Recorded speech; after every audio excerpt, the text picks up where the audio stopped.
Nek vide oni kako si ti šulav, koliko me vučeš.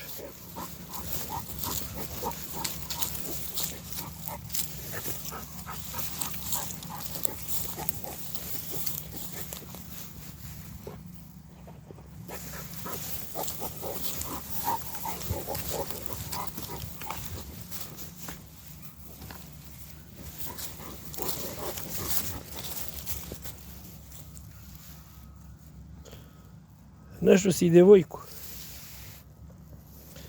E tako, poližio je malo ribicu.